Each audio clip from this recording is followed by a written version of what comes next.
Hello friends, welcome to crazy G K trick. Daily current affair session में मैं आप सभी का बहुत बहुत स्वागत करता हूं। दोस्तों, आज है 21 मई 2022 और आज से रिलेटेड जितनी भी इंपॉर्टेंट करंट अफेयर्स होगी उसे मैं आपके लिए डिस्कस करूंगा। ये करंट अफेयर भारत के किसी भी प्रतियोगी परीक्षाओं के लिए इंपॉर्टेंट है। यदि आपको इस सेशन का PDF चाहिए तो आप हमारे नीचे दी गई टेलीग्राम लिंक और रूट एप्लीकेशन को डाउनलोड कर सकते हैं। इसका लिंक आपको नीचे डिस्क्रिप्शन बॉक्स में दिया गया है। चलिए फ्रेंड, चलते हैं आज के सबसे पहले इंपॉर्टेंट करंट अफेयर्स की ओर। ध्यान से सुनना है। प्रश्न आपके सामने रहा। महिला विश्व मुक्केबाजी चैंपियनशिप में निकहत जरीन ने कौन सा मेडल जीता है? Which medal did Nikhat Zareen win in the women's world boxing championship? तो दोस्तों, इन्होंने गोल्ड मेडल जीता है। कौन सा मेडल जीता है? स्वर्ण पदक जीता है। देखिए कितने किलोग्राम वेट कैटेगरी में, तो निकहत जरीन ने 52 kg वेट कैटेगरी में गोल्ड मेडल हासिल किया है। इन्होंने फाइनल में किसको हराया? तो फाइनल में इन्होंने थाईलैंड की जीतपोंग जुटामेंस को हराया है और गोल्ड मेडल पाने में कामयाब रही। दोस्तों, ये जो आयोजन है विश्व मुक्केबाजी चैंपियनशिप का, तो इसका आयोजन कहाँ पे हुआ? तुर्की के इस्तांबुल में इसका आयोजन किया गया है। यदि आपसे पूछा जाए कि निकहत जरीन जो है विश्व मुक्केबाजी चैंपियनशिप में स्वर्ण पदक जीतने वाली कौन सी भारतीय महिला है, तो ये 5वीं भारतीय महिला बनी है। दोस्तों, मैं आपको इसकी पूरी रिपोर्ट दूंगा, थोड़ा वेट कीजिए। विश्व मुक्केबाजी चैंपियनशिप में अन्य 4 भारतीय महिलाओं के नाम मैं आपको बताने वाला हूं। देखिए, इस विश्व मुक्केबाजी चैंपियनशिप में जरीन के अलावा मनीषा मौन की भी बात करेंगे और परवीन हुड्डा, इन दोनों ने ब्रॉन्ज मेडल यानी कि कांस्य पदक हासिल किया है। अब आइए एक नज़र डालते हैं कि कौन कौन सी महिला खिलाड़ी रही हैं जिन्होंने विश्व मुक्केबाजी चैंपियनशिप में परचम लहराया है। तो देखिए एक नज़र, पहली मैरी कॉम। तो मैरी कॉम 6 बार गोल्ड मेडल जीत चुकी हैं, 2002, 2005, 2006, 2008, 10 और 18। देखिए सेकंड नंबर आता है सरिता देवी जी का। तो इन्होंने कब महिला विश्व बॉक्सिंग चैंपियनशिप में मेडल जीता? 2006। फिर है जेनी आरएल, इन्होंने भी 2006 में। लेक केसी ने 2006 में। अब इतने दिनों बाद निकहत जरीन यानी 2018 के बाद 2022 में निकहत जरीन ने महिला विश्व बॉक्सिंग चैंपियनशिप में भारत का नाम ऊंचा कर दिया है। चलिए फ्रेंड, चलते हैं सेकंड इंपॉर्टेंट करंट अफेयर्स की ओर। सेकंड इंपॉर्टेंट क्वेश्चन आपके सामने रहा। एक रिपोर्ट के अनुसार किस देश ने वायु प्रदूषण से संबंधित मौतों की अधिकतम संख्या दर्ज की है? तो दोस्तों, इसमें आता है नाम हमारे भारत देश का। हमारा जो भारत है ये वायु प्रदूषण से संबंधित मौतों के मामले में सबसे ऊपर पहुंच गया है। ये जो रिपोर्ट है किसके द्वारा प्रकाशित की गई? The Lancet planetary health report के द्वारा इन्होंने प्रकाशित की है पॉल्यूशन एंड हेल्थ पर एक रिपोर्ट। 2019 में भारत में कितने लाख मौत एयर पोल्यूशन से हुई हैं? 16.7 लाख लोगों की मौत एयर पोल्यूशन की वजह से हुई है। जो उस साल जितनी भी टोटल मौतें हुई हैं उसका परसेंटेज देखा जाए तो 17.8% है। और इस प्रतिशत के साथ किसी भी देश की एयर पोल्यूशन से जो रिलेटेड मौतों की संख्या है ये बहुत बड़ी संख्या है। दोस्तों, भारत में जो एयर पोल्यूशन से रिलेटेड अधिकांश जो मौतें हो रही हैं ये PM 2.5 पोल्यूशन की वजह से हो रही हैं। दोस्तों, PM मतलब होता है पार्टिकुलेट मैटर। ये यहाँ पे पार्टिकल की साइज को बताता है। देखिए फ्रेंड्स, इस रिपोर्ट में हम एक बात पर और फोकस करेंगे। टोटल 90 लाख मौतों में 66.7 लाख जो मौत है वो डोमेस्टिक और जो वातावरण में मौजूद वायु प्रदूषण उसके कारण हुई है। यानी दोस्तों, आप सोचते हैं कि आप घर में बहुत सेफ हैं, तो बिल्कुल आपको गलत फहमी है। आपके घर में भी बहुत ज़्यादा पोल्यूशन है। जल प्रदूषण से कितनी मौतें हुई हैं? 13.6 लाख मौतें जल प्रदूषण के कारण हुई है। 2019 में भारत में प्रदूषण से 24 लाख लोगों की मौत हुई है। वहीं पर अगर हम चीन की बात कर ले तो चीन 2019 में 21.7 लाख लोगों की मौत प्रदूषण के शिकार की वजह से हुई है। बिग अनाउंसमेंट है, आप सभी के लिए crazy G K trick live classes भी ला रहा है। और ये लाइव क्लासेस कहाँ पे चलेंगी? रूट पर चलेंगी। आपको रूट एप्लीकेशन को डाउनलोड करना है जिसका लिंक आपको नीचे डिस्क्रिप्शन बॉक्स में दिया गया है। दोस्तों, root application crazy G K trick के द्वारा ही पावर्ड किया गया है। डाउनलोड कीजिए रूट एप्लीकेशन को। यहाँ पर आपको रेज हैंड भी मिलेगा जहाँ पर आप अपने लाइव सेशन के दौरान कोई भी डाउट आता है आप क्वेश्चन पूछ सकते हैं। Previous year question with tricks 5 दिन क्लासेस चलेंगे एक हफ्ते में और बाइलिंगुअल लैंग्वेज में हिंदी और इंग्लिश दोनों मीडियम में आपको क्लासेस मिलेंगी। दोस्तों रूट एप्लीकेशन को आप डाउनलोड करें, जिसका लिंक आपको नीचे डिस्क्रिप्शन बॉक्स में दिया गया है। यहाँ पर आपको हर विषय का फ्री टेस्ट भी मिलेगा, तो आप इन फ्री टेस्ट को भी ज्वाइन कर सकते हैं हर सब्जेक्ट का, स्पेशली करंट अफेयर्स का जो आप पढ़ रहे हैं। चलिए फ्रेंड, चलते हैं थर्ड इंपॉर्टेंट करंट अफेयर्स की ओर। आशा करता हूं कि आपको सेशन अच्छा लग रहा होगा, तो शेयर करने में कोई भी कंजूसी ना करें। थर्ड इंपॉर्टेंट करंट अफेयर ये रहा, भारतीय एयरटेल के एमडी और सीईओ हाल ही में कौन बनाए गए हैं? Who has become the MD and CEO of Bharti Airtel? तो इनका नाम है गोपाल विट्ठल। क्या नाम है? गोपाल विट्ठल। दोस्तों भारतीय एयरटेल बोर्ड ने डिसीजन लिया है कि गोपाल विट्ठल को मैनेजिंग डायरेक्टर और सीईओ के रूप में फिर से नियुक्त किया गया है। देखिए इनका कार्यकाल जो है 31 जनवरी 2028 को समाप्त होगा। भारतीय एयरटेल की बात करें तो आपसे पूछा जाए तो इसकी स्थापना कब हुई है? 7 जुलाई 1995 को। इनके संस्थापक का क्या नाम है? सुनील भारती मित्तल है। और ये कैसी कंपनी है? टेलीकॉम कंपनी है। यहाँ पे हमने अपॉइंटमेंट की बात की है, तो आपसे पूछा जा सकता है दोस्तों रिसेंट अपॉइंटमेंट्स में। तो आइए एक बार रिवीजन कर लेते हैं। हाल ही में मैंने आपको बताया था रॉयल एनफील्ड के सीईओ बनाए गए हैं, तो इनका क्या नाम है? बी गोविंद राजन। नेक्स्ट है सुनील अरोड़ा। तो सुनील अरोड़ा को क्या बनाया गया है? Non executive chairman of village Unnati board. देखिए अगली बात करेंगे दोस्तों MD and CEO of Larsen and टार्बो, तो ये है S N Subrahmanyan. CMD of REC limited, तो ये है रविंदर सिंह ढिल्लन। संजीव बजाज को बनाया गया है president of confederation of Indian industry. देखिए दोस्तों दीपिका पादुकोण को हाल ही में ब्रांड एम्बेसडर बनाया गया है लुइस विटन का। और सबसे इंपॉर्टेंट है आपको जानना और रिवीजन करना, हाल ही में चीफ इलेक्शन कमिश्नर बनाए गए, मुख्य निर्वाचन आयुक्त बनाए गए, तो यह है राजीव कुमार। तो किस नंबर के चीफ इलेक्शन कमिश्नर बनाए गए हैं? 25th। किस नंबर के? 25वें नंबर के। चलिए शेर और शेरनियों चलते हैं फोर्थ इंपॉर्टेंट करंट अफेयर्स की ओर। तो प्रश्न आपके सामने रहा, 12वीं हॉकी इंडिया सीनियर महिला राष्ट्रीय चैंपियनशिप 2022 का चैंपियन हाल ही में कौन सा राज्य बना है? इस राज्य का क्या नाम है? तो दोस्तों ये राज्य है उड़ीसा। क्या नाम है? उड़ीसा। उड़ीसा ने किसे हराया है? तो उड़ीसा ने कर्नाटक को हराया 2-0 से। और उड़ीसा की जीत में अहम भूमिका निभाई है पूनम बारला और आशिम कंचन बारला ने। तीसरे स्थान पर कौन रहा? तो तीसरे स्थान पर झारखंड था और चौथे स्थान पर हरियाणा था। हमने यहाँ पे बात की है 12वीं हॉकी इंडिया सीनियर महिला राष्ट्रीय चैंपियनशिप की, तो आपसे ये भी पूछा जा सकता है 12वीं senior mains national hockey championship को किसने जीता है? तो देखिए इसका आयोजन अप्रैल 2022 में हुआ था।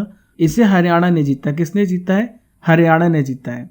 देखिए फ्रेंड्स, हमने यहाँ पे स्पोर्ट्स न्यूज़ की बात की है जो आने वाले एग्जाम्स के लिए ज़रूरी है। तो आइए देख लेते हैं, रिवीजन कर लेते हैं जो हाल ही में स्पोर्ट्स से रिलेटेड करंट अफेयर्स पूछे जा सकते हैं। तो पहला प्रश्न आपसे पूछा जा सकता है, नोवाक जोकोविच किस देश के खिलाड़ी हैं जिन्होंने इटालियन ओपन 2022 को जीता है? तो ये सर्बिया के प्लेयर हैं। देखिए अगला बात करेंगे हम ऊबर कप 2022 की। तो हाल ही में ऊबर कप 2022 को किसने जीता है? दक्षिण कोरिया ने। किसे हराया है? चीन को हराया है। अब आपसे ये प्रश्न पूछा जा सकता है कि ऊबर कप 2022 इसका संबंध किससे है? तो ये महिला बैडमिंटन चैंपियनशिप है। देखिए नेक्स्ट है थॉमस कप 2022। तो भारत ने किसे हराया है? इंडोनेशिया को हराया है और ये मेल बैडमिंटन चैंपियनशिप है। नेक्स्ट बात करेंगे हाल ही में आयोजित की गई तीरंदाजी एशिया कप 2022, जिसमें स्टेज 2 में भारत ने 8 गोल्ड मेडल समेत 14 पदक जीते हैं। दोस्तों नेक्स्ट है मैड्रिड ओपन टाइटल 2022। तो जर्मनी के अलेक्जेंडर ज्वेरेव विजेता बने हैं मैड्रिड ओपन टाइटल 2022 के। नेक्स्ट है मियामी ग्रैंड प्रिक्स 2022। इसे किसने जीता है? मैक्स वेरस्टाप्पन ने। दोस्तों किस देश के प्लेयर हैं ये? बेल्जियम के प्लेयर हैं। और किसके लिए ड्राइव करते हैं? रेडबुल के लिए ड्राइव करते हैं। दोस्तों नॉलेज का भंडारा खुल गया है, यानी नॉलेज फैक्ट्री में आज हम ज्योग्राफी से रिलेटेड क्वेश्चंस को डिस्कस करेंगे। तो पहला प्रश्न आपके सामने रहा, दक्षिणी आल्प्स पर्वत श्रेणी कहाँ पे स्थित है? तो इसकी लोकेशन आपसे पूछी जा सकती है। ये न्यूजीलैंड में है और आल्प्स पर्वतमाला यूरोप में है। नेक्स्ट है विक्टोरिया झील कहाँ पर अवस्थित है? तो विक्टोरिया झील कहाँ पे पाई जाती है फ्रेंड्स? पूर्वी अफ्रीका में। जॉर्डन और इजराइल के बीच में कौन सा सागर पड़ता है? तो यह है मृत सागर डेथ सी। नेक्स्ट है गल्फ स्ट्रीम की जो धारा है इसकी उत्पत्ति यानी ये कहाँ से ओरिजिनेट होता है, ये कहाँ से निकलता है, ये मैक्सिको की खाड़ी से निकलता है।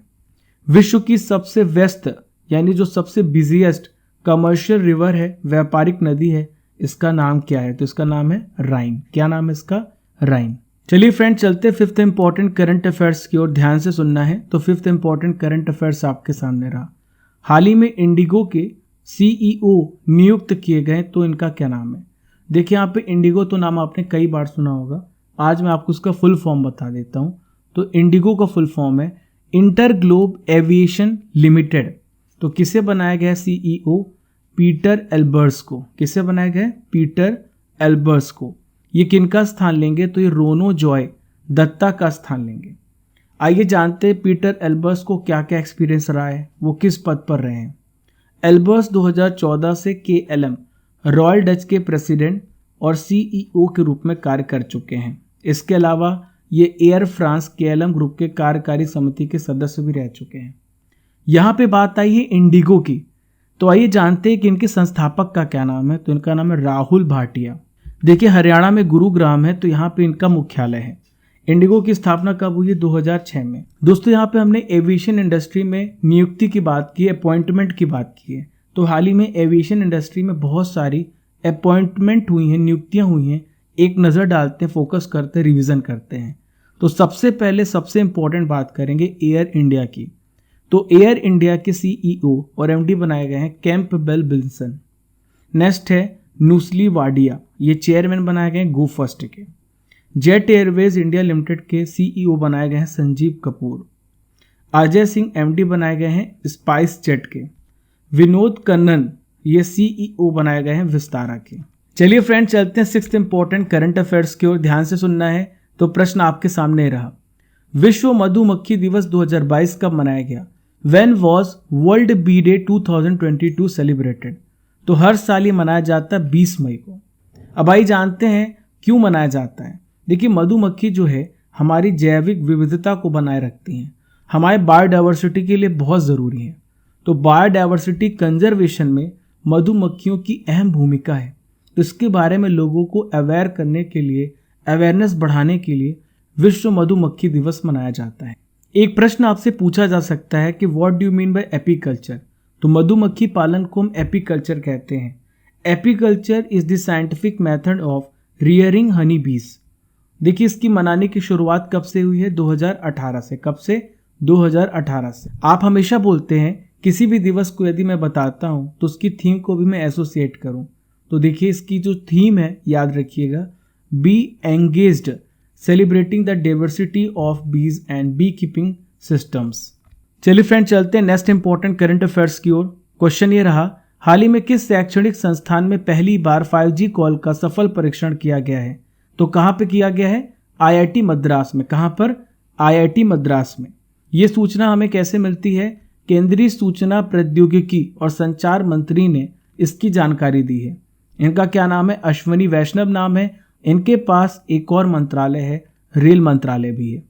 देखिए इन्होंने बताया है कि ये जो 5G का नेटवर्क है ये पूरी तरीके से भारत में ही डिज़ाइन और डेवलप किया गया है। और इस दौरान केंद्रीय मंत्री ने 5G नेटवर्क पर वीडियो कॉल भी की है। IIT मद्रास की लीडरशिप में इसे डेवलप किया गया है। दोस्तों इस पे कितनी लागत आई है? 220 करोड़ रुपए। टेलीकॉम मिनिस्ट्री का कहना है कि इस साल के अंत तक 5G टेक्नोलॉजी को तैयार कर लिया जाएगा। यहाँ पे हमने बात की टेलीकॉम की, तो टेलीकॉम को यानी दूर संचार को रेगुलेट करने के लिए एक संस्थान है, तो इसका नाम है ट्राई। और ट्राई का फुल फॉर्म आपसे पूछा जा सकता है, telecom regulatory authority of India, जिसकी स्थापना कब हुई? 1997 में। इसका कार्य है दूर संचार पर कंट्रोल करना। प्रेजेंट में आपसे ट्राई के चेयरमैन के बारे में पूछा जा सकता है, तो इनका नाम है PD वघेला। दोस्तों बढ़ते हैं 8th इंपॉर्टेंट करंट अफेयर्स की ओर। हाल ही में किस देश के द्वारा वीडियो कॉन्फ्रेंसिंग के माध्यम से ब्रिक्स विदेश मंत्रियों की बैठक की मेजबानी की गई? तो ये मेजबानी की गई है किसके द्वारा? चाइना के द्वारा। दोस्तों इसकी मेजबानी कब हुई है? 19 मई 2022 को। चीन के द्वारा वीडियो कॉन्फ्रेंसिंग के माध्यम से ब्रिक्स विदेश मंत्रियों की बैठक की मेजबानी की गई है। मैं आपको बताना चाहूँगा, रूस के द्वारा जब यूक्रेन पर आक्रमण किया गया है तो ब्रिक्स विदेश मंत्रियों की पहली बैठक है इसके पहले बैठक नहीं हुई थी। युद्ध के बाद पहली बैठक का आयोजन किया गया है। बैठक को चीन के स्टेट काउंसलर और विदेश मंत्री वांग यी ने आयोजित किया है। किसने आयोजित किया है? वांग यी ने। आइए और भी इंपॉर्टेंट पॉइंट्स को जान लेते हैं कि कौन कौन ने मीटिंग को अटेंड किया है। देखिए, भारत की तरफ से भारत के विदेश मंत्री ने इस मीटिंग को अटेंड किया, भारत के विदेश मंत्री जयशंकर। दक्षिण अफ्रीका की तरफ से अंतर्राष्ट्रीय संबंध और सहयोग मंत्री नालेदी पंडोर ने, ब्राजील की तरफ से विदेश मामलों के मंत्री कार्लोस अल्बर्टो ने, रूस के विदेश मंत्री सरगाई लावरोव ने। एक महत्वपूर्ण प्रश्न आपसे पूछा जा सकता है कि ब्रिक्स देशों की अध्यक्षता 2022 में कौन सा देश कर रहा है, तो यह है चाइना। 2021 में भारत ने किया था। किसने किया था? भारत ने किया था। इसके अलावा ब्रिक्स प्लस संवाद भी किया गया है। ब्रिक्स प्लस संवाद क्या है? ब्रिक्स विदेश मंत्रियों ने विभिन्न अन्य विकासशील देशों के साथ और उभरते बाजारों के साथ विदेश मंत्रियों की बैठक की। इसे ब्रिक्स प्लस संवाद कहा जाता है। दोस्तों, यहाँ पे ब्रिक्स की बात आ रही है तो मैं आपको ब्रिक्स से रिलेटेड सारे इंपॉर्टेंट प्रश्न बता रहा हूँ जो आपसे पूछे जा सकते हैं आने वाले एग्जाम्स में। तो सबसे पहले देखिए कि कौन कौन सी कंट्री ब्रिक्स देश में आती है। तो बी से ब्राजील, आर से रशिया, आई से इंडिया, सी से चाइना और एस से साउथ अफ्रीका। 2006 में ब्राजील, रूस, भारत और चीन के विदेश मंत्रियों की एक बैठक के द्वारा इस समूह की शुरुआत हुई। 2009 से नियमित रूप से इसके शिखर सम्मेलन शुरू हो गए और 2010 में मैं आपको बताना चाहूँगा साउथ अफ्रीका इसमें शामिल हुआ है। दोस्तों, नॉलेज के पिटारे में आज हम आपसे डिस्कस करेंगे ब्रांड एम्बेसडर 2022 की सूची के बारे में। तो देखिए, पहली बात करेंगे गेमिंग एप्लीकेशन A23। तो इसके ब्रांड एम्बेसडर हाल ही में शाहरुख खान बनाए गए हैं। बिहार खादी के ब्रांड एम्बेसडर मनोज तिवारी जी हैं। कृषि नेटवर्क एप्लीकेशन के ब्रांड एम्बेसडर पंकज त्रिपाठी जी हैं। दिशा पटानी जी को बाटा इंडिया का ब्रांड एम्बेसडर बनाया गया है। दोस्तों, नेक्स्ट है गूवी। तो गूवी के ब्रांड एम्बेसडर स्मृति मंदाना है। यूपी के वन डिस्ट्रिक्ट वन प्रोडक्ट के ब्रांड एम्बेसडर कंगना रणावत हैं। नितिन गडकरी जी को खादी प्राकृतिक पेंट का ब्रांड एम्बेसडर बनाया गया है। दोस्तों, नितिन गडकरी जी के पास कौन सा मंत्रालय है? तो इनके पास है भारत के सड़क परिवहन एवं राजमार्ग मंत्रालय। समझ गए आप। नेक्स्ट बात करेंगे मणिपुर हथकरघा। मीराबाई चानू उसके ब्रांड एम्बेसडर बनाई गई हैं। 9th इंपॉर्टेंट करंट अफेयर्स आपके सामने रहा। हाल ही में हाई कोर्ट ने किस राज्य सरकार की घर घर राशन वितरण योजना को रद्द कर दिया है? तो दोस्तों, किस राज्य सरकार की? दिल्ली राज्य सरकार की घर घर राशन वितरण योजना को रद्द कर दिया गया है। दोस्तों, न्यायालय ने यह कहा है कि केंद्र सरकार के द्वारा जो मुहैया कराया गया है अनाज, उसे इस्तेमाल नहीं किया जा सकता। यदि आपको घर घर राशन वितरण योजना को लागू करना है, वापस से लोगों को अनाज देना है, तो आप नए सिरे से राशन की होम डिलीवरी की योजना शुरू करें। दोस्तों, दिल्ली के वर्तमान मुख्यमंत्री कौन है? अरविंद केजरीवाल जी हैं। एक क्वेश्चन आपसे पूछा जा सकता है, मैंने आपको कल ही पढ़ाया था कि दिल्ली के उपराज्यपाल अनिल बैजल ने हाल ही में इस्तीफा दे दिया है। आज का आखिरी इंपॉर्टेंट करंट अफेयर्स आपके सामने रहा। हाल ही में किस राज्य में पूरा पाषाणिक शैल चित्र स्थल की खोज की गई है? In which state palaeolithic rock painting have been discovered. तो इसकी डिस्कवरी किस राज्य में की गई? तेलंगाना में। मैं आपको बताना चाहूंगा कि तेलंगाना आंध्र प्रदेश से अलग होकर के गठित हुआ है। कब हुआ है? 2 जून 2014।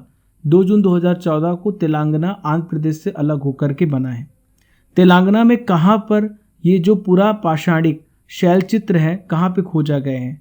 तो देखिए कहाँ पे खोजा गया? तेलंगाना की यादाद्री भुवनागिरी जिले में कासीपेटा में एक शैल चित्र यानी रॉक पेंटिंग, शैल चित्र को क्या कहा जाता है? रॉक पेंटिंग साइट खोजी गई है। जिस प्रकार से एमपी में बहुत बड़ी साइट भीमबेटका है, उसी प्रकार से यहाँ पे पेंटिंग देखने को मिली है जो आज से कम 10,000 से 30,000 साल पुरानी बताई गई है।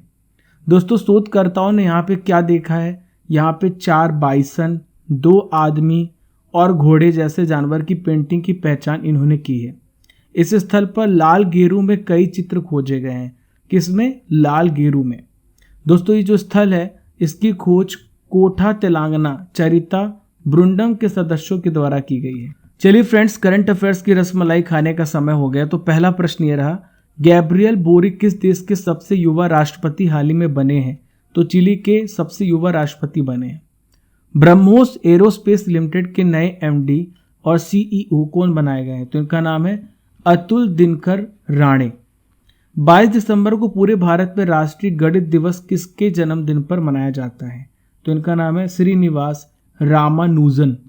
नेक्स्ट है सेमिनायू, न्यूलैंड और चुमुकेदिमा, ये किस राज्य के 3 नए जिले बने हैं? ये तीनों नए जिले नागालैंड के हैं। किसने वर्ष 2021 का BBC sports personality of the year का सम्मान जीता? तो यह है एमा रादुकानु, जो कि ब्रिटेन की प्लेयर है। चलिए फ्रेंड्स, समय हो गया 20 मई के इंपॉर्टेंट करंट अफेयर्स का रिवीजन करने का, तो आइए रिवीजन कर लेते हैं। ब्रिटेन, स्पेन, पुर्तगाल और कनाडा के अलावा हाल ही में किस देश में मंकी पॉक्स का पहला मामला देखने को मिला है? तो हाल ही में जो मामला देखने को मिला, इसकी पुष्टि अमेरिका में हुई है। विश्व एड्स वैक्सीन दिवस कब मनाया गया? हर साल 18 मई को मनाया जाता है। और विश्व एड्स दिवस कब मनाया जाता है? 1 दिसंबर को। ठीक है, याद रखिएगा। केंटन कूल ने कौन सी बार माउंट एवरेस्ट पर चढ़ाई की है? तो इन्होंने 16वीं बार माउंट एवरेस्ट पर चढ़ाई की है। ठीक है, और किस देश के हैं ये? ब्रिटेन के हैं। किस देश के हैं ये? ब्रिटेन के हैं, याद रखिएगा। किस राज्य की विधानसभा के द्वारा महिला विधायकों के पहले राष्ट्रीय सम्मेलन की मेजबानी की जाएगी? केरल के द्वारा। 5th इंपॉर्टेंट रिवीजन क्वेश्चन ये रहा, विश्व बैंक ने श्रेष्ठ परियोजना को लागू करने के लिए किस राज्य को $350 मिलियन अमेरिकी डॉलर की मंजूरी की है? तो दोस्तों, गुजरात राज्य को $350 मिलियन अमेरिकी डॉलर दिए जाएंगे। दोस्तों, कल के क्वेश्चन में ये बिलियन लिखा हुआ था, आप इसे करेक्ट कर लीजिएगा, ये मिलियन है। रक्षा मंत्री के द्वारा लॉन्च किए गए सूरत और उदयगिरी क्या हैं? दोस्तों, दोनों वॉरशिप हैं। Order of the British Empire award हाल ही में किसे मिला है? अजय पिरामल को, जो कि पिरामल ग्रुप के हैं। भारत सरकार के द्वारा किस परिषद के गठन की घोषणा की गई है? तो हाल ही में कॉटन काउंसिल ऑफ इंडिया बनाया गया है। 9th इंपॉर्टेंट रिवीजन क्वेश्चन ये रहा, अ प्लेस कॉल्ड होम, इस उपन्यास को किसने लिखा है? प्रीति शेनॉय ने। आज का आखिरी इंपॉर्टेंट रिवीजन क्वेश्चन ये रहा, एजी पेरारी वलन किस प्रधानमंत्री की हत्या का दोषी है जिसे हाल ही में सुप्रीम कोर्ट के द्वारा रिहा करने का आदेश दिया गया है? तो ये राजीव गांधी की हत्या के दोषी थे। अब मैं आपसे क्वेश्चन करूंगा जिसका आंसर आपको कमेंट बॉक्स पे देना है। हाल ही में कौन मुख्य चुनाव आयुक्त बनाए गए हैं और किस नंबर के ये मुख्य चुनाव आयुक्त बने हैं? इसका आंसर आपको कमेंट बॉक्स पे देना है। देखिए फ्रेंड्स, ये था 20 मई के इंपॉर्टेंट करंट अफेयर्स का रिवीजन। हमने डेली करंट अफेयर्स में 21 मई के करंट अफेयर्स को भी कवर कर लिया है। दोस्तों, आज मैं आपसे पॉजिटिव और निगेटिव दोनों फीडबैक मांग रहा हूं। आप बहुत सारे करंट अफेयर्स को देख रहे होंगे हर जगह, तो आप अपना फीडबैक दें कि ये सेशन कैसे अलग है दूसरों से। निगेटिव और पॉजिटिव दोनों फीडबैक आप कमेंट बॉक्स पे ज़रूर दें ताकि हम उससे और बेहतर कर सकें। तो देखिए फ्रेंड्स, आज के सेशन का टारगेट 4000 लाइक्स का है। मुझे पता है कि आप और हम मिलकर के इसे ज़रूर पूरा करेंगे। फॉलो कीजिए क्रेजी जीके ट्रिक को डिफरेंट सोशल मीडिया प्लेटफॉर्म पर। पहली बार हमारे चैनल पर आ रहे हैं तो don't forget to subscribe and press the bell icon button. Keep liking, keep sharing your channel crazy GK trick. Thank you friends.